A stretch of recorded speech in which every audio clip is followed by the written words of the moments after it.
22 বছর। কয় বছর? আল্লাহর নবী 62 বছর বয়সে মারা যায়, কিন্তু আল্লাহর নবী 40 বছর বয়সে নবুয়ত প্রাপ্ত হন। নবুয়ত প্রাপ্ত হওয়ার পর আল্লাহর নবীর উপরে একটা দুইটা এই রকম করে 114টি সূরা নাজিল হলো। নবী যখন নবুয়ত প্রাপ্ত হয়ে গেলেন, তখন আল্লাহর নবী কোরআনটাকে আর গোপন রাখলেন না, বরং কোরআনের হক কথাগুলো মানুষের সামনে উপস্থাপন করার চেষ্টা করলেন। বলেন সুবহানাল্লাহ। আল্লাহর নবী যতদিন পর্যন্ত ইসলাম প্রচার করেন নাই, আল্লাহর নবীর উপর যখন ওহী নাজিল হয়ে গেল, আল্লাহর নবীর উপর যখন 30 পারা কোরআন নাজিল হওয়ার পর আল্লাহর নবী যখন হক কথাটা মানুষের সামনে উপস্থাপন করা শুরু করলেন, তখন সমাজের একটা শ্রেণী ছিল, একটা মুনাফিকের দল ছিল। সেই মুনাফিকের দলেরা বলতে লাগলো, আল্লাহর নবী যেই কথাগুলো বলতেছে অবশ্যই নবীজি কথাগুলো বানিয়ে বানিয়ে বলতেছে। বলেন নাউজুবিল্লাহ। আচ্ছা বলেন তো, আল্লাহর নবী কি দুনিয়াতে যে কথা বলছেন সেটা তার নিজের কথা না আল্লাহর কথা? কোরআনে কারীম বলছে, ওয়া মা ইয়ানতিকু আনিল হাওয়া ইন হুয়া ইল্লা ওয়াহয়ুন ইউহা। আল্লাহু আকবার। আল্লাহ পাক বিশ্বনবীকে বললেন, নবীজি আমি আল্লাহ পাক ওহী হিসাবে যেই কথাটা তোমার কাছে প্রেরণ করব, নবীজির বাইরে আপনি কমও করবেন না, এক চুল বেশিও করবেন না। হে নবী, আপনি যদি আমি আল্লাহর কথা বাহিরে একটা কথা আপনি যদি বাহিরে বানিয়ে বলেন, আর একটা কথা যদি আপনি কম বেশি করেন, নবীজি আপনার ডান হাত চেপে ধরবার আপনার কণ্ঠ নালিকা আল্লাহ পাক ছিঁড়ে ফেলে দিবেন। তাহলে নবী যেটা বলতেন এটা কার কথা? আল্লাহ পাকের কথা। এজন্য বলছিলাম, ইসলাম ধ্বংসকারী 10টা কাজের 4 নম্বর হলো আপনাকে আল্লাহর নবীকে নেতা মানতে হবে। কি মানতে হবে? নেতা মানতে হবে। আচ্ছা, আল্লাহর নবী কি দুনিয়াতে বেঁচে আছেন না মারা গেছে? সবাই বলেন, বলেন না কেন? মারা গেছে। তার নবী যদি মারা যায়, সাহাবায়ে কেরাম যদি মারা যায়, তবে তাবেঈন যদি মারা যায়, কিন্তু নবীর উত্তরসূরি আলেমরা দুনিয়াতে আসে না নাই? তাহলে নবী তায়েফের ময়দানে রক্তাক্ত হলো কোরআন বলতে গিয়া, নবী উহুদের ময়দানে দান মোবারক শহীদ করলো কোরআন বলতে গিয়া। তাহলে আজকে বাংলাদেশে যে সমস্ত আলেমরা আল্লাহর নবীর হক কথাগুলো মানুষের সামনে উপস্থাপন করবে, তাহলে আপনার জন্য জিলাপি অপেক্ষা করবে না, বরং আপনাকেও এরকম অপমানিত হওয়া লাগতে পারে।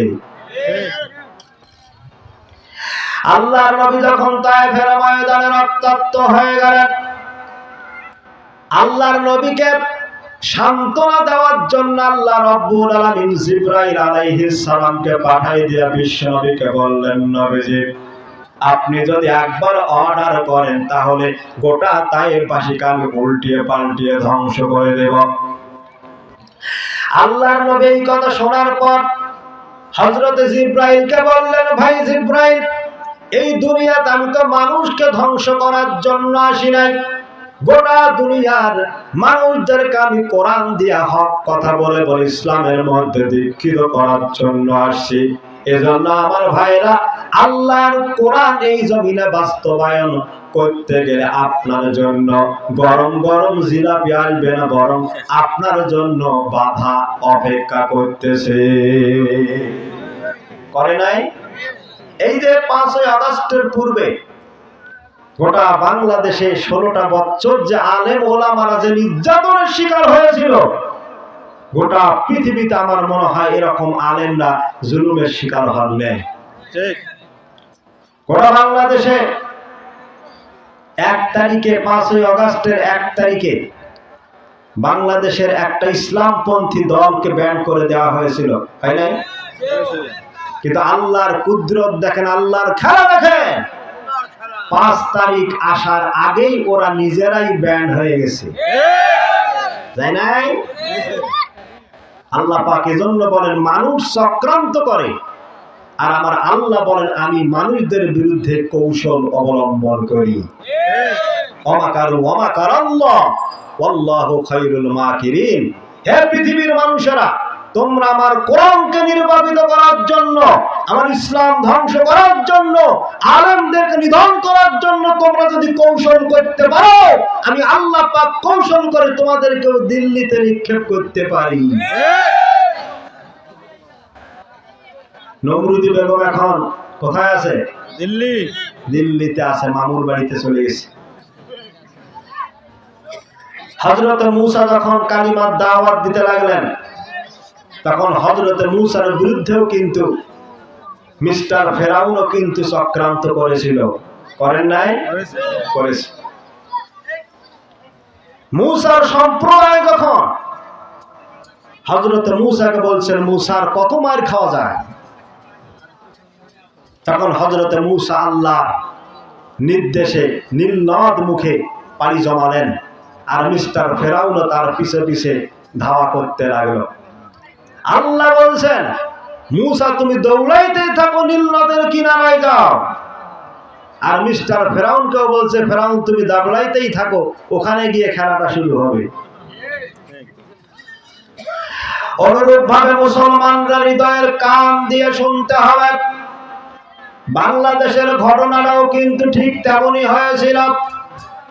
গোটা 16 বছর আলেম ওলামাদেরকে দাবড়িয়ে দাবড়িয়ে তারা যখন বঙ্গভবনের দ্বার প্রান্তে নিয়ে গিয়েছিল, আল্লাহ রাব্বুল আলামিন বলেন, ও বান্দারা শোনো, বঙ্গভবনের দরজা থেকে মুসলমানদের বিজয়টা শুরু হয়ে যাবে।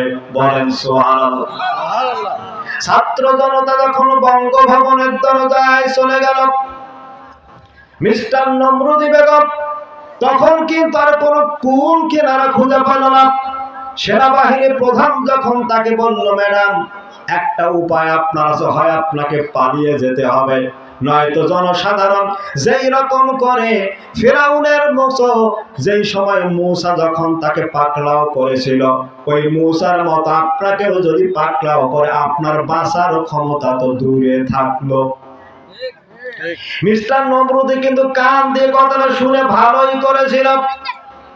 আমার মুসলমান ভাইরা, ছাত্র জনতা যখন বঙ্গভবনটাকে ঘিরে ফেলল, তখন কিন্তু মিস্টার নমরুদি বেগম কোন উপায় না পেয়ে তখন দিল্লিতে পাড়ি জমিয়ে প্রমাণ করে দিল, বাতিলেরা দুনিয়াতে ক্ষমতায় টিকতে পারে নাকি? পারে? এজন্য একটা বুড়া মানুষ যদি শেষ বয়সে গিয়ে বলে যে আমি একটা যুবতী মেয়েকে বিয়ে করবো, অকিকা বিয়ে দিবে? কথা কোন? দেবে না। কেন? তার পাওয়ার শেষ। তো অনুরূপ ভাবে মিস্টার